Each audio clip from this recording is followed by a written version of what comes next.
লোহা কাঠের নাম শুনেননি এমন একজন কেউ খুঁজে পাওয়া যাবে না, কারণ লোহা কাঠ বহুল ব্যবহৃত একটি কাঠ আমাদের দেশে। বিশেষ করে ঘরের পাটাতন তৈরিতে, রেললাইনের স্লিপার তৈরিতে এই কাঠ ব্যবহার করা হয়। এই যে আমার হাতে দেখতে পাচ্ছেন পুষ্পমঞ্জরি, এটা হচ্ছে লোহা কাঠের পুষ্পমঞ্জরি। এটা ফেবাসি পরিবারভুক্ত একটি উদ্ভিদ। এর বোটানিক্যাল নাম হচ্ছে জাইলিয়া জাইলোকার্পা।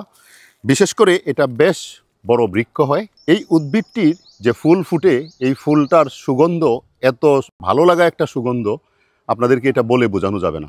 চমৎকার একটা ফ্লেভার হয়, যা খুবই সুখকর। বিশেষ করে আমাদের দেশে এই লোহা কাঠ পার্বত্য চট্টগ্রাম এবং চট্টগ্রাম অঞ্চলে জন্মে। লোহা কাঠের ঘনত্ব এত বেশি থাকে যে এটা আগুনে অনেক সময় পুড়ে না। এই জন্যই এই কাঠের কদর বেশি। এবং আমাদের দেশে অনেক দিনের পুরনো স্থাপনাগুলি যদি খুঁজতে যাই আমরা, তাহলে লোহা কাঠের ব্যবহার দেখতে পারবো। লোহা কাঠ বাংলাদেশের জন্য একটা অমূল্য সম্পদ, সবচেয়ে বেশি কার্বন শোষণ করে এবং পরিবেশের ভারসাম্য রক্ষায় অত্যন্ত গুরুত্বপূর্ণ ভূমিকা পালন করে। যে কারণে লোহা কাঠ যদি রোপণ করা হয়, তাহলে লোহা কাঠ থেকে আমরা অনেকটাই পরিবেশের জন্য উপকার পেতে পারি।